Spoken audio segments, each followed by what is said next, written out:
My mornings are pretty simple. I usually wake up around 8:30 and breathe a sigh of relief that I didn't die in my sleep. After that, I reach over to my nightstand and grab a book. This is a habit that I made a while back where I read a couple of pages each morning instead of automatically reaching for my phone and wasting the first half hour of my day.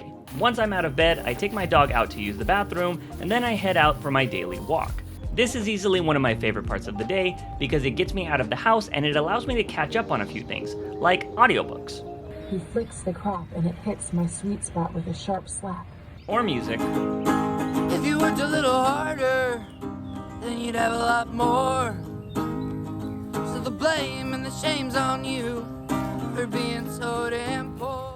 Sometimes it's YouTube videos. Have you ever had a dream that you do? Or I just take in the sounds of nature.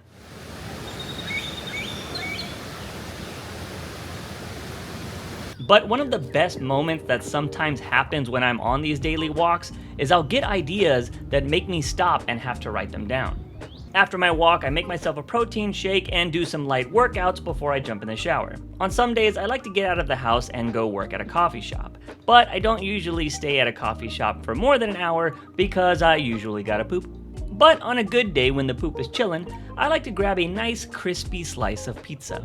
After that, I usually head home, and if I'm lucky, I'm not stuck in freaking traffic. Once I'm home, this is usually when I start working on my quote-unquote real job. I'm pretty privileged to have a job that allows me to make my own hours and even get days ahead with my work if I so choose.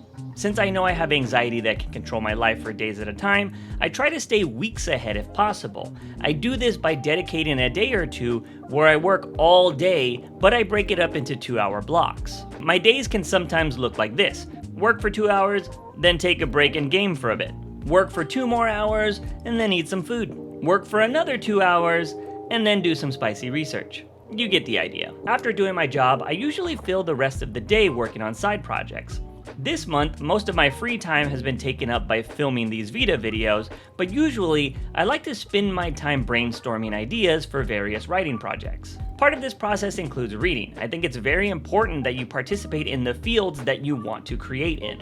So that's why I always try to read something every day, whether it be manga, novels, webtoons, or whatever tickles your fancy. As long as you can learn something from it, I consider it worthwhile. After all that, it's usually around 10 p.m. and this is when I start to wind down for the day. Most days I take a second shower, do my terrible skin routine, and brush my teeth. Once all of that is over, it's time for my nightly stretch because I'm old and you need to start healthy habits early in life. Next up, I usually do 10 minutes of meditation. This is something that I used to think was pretty stupid, but it has definitely helped with my anxiety over the last few months. Follow that up with a quick brawl with my dog for not paying rent, and it all ends when I crawl into bed, find an ASMR video that chills my mind, and call it a night. And that's a day in the life of Juice from the Box.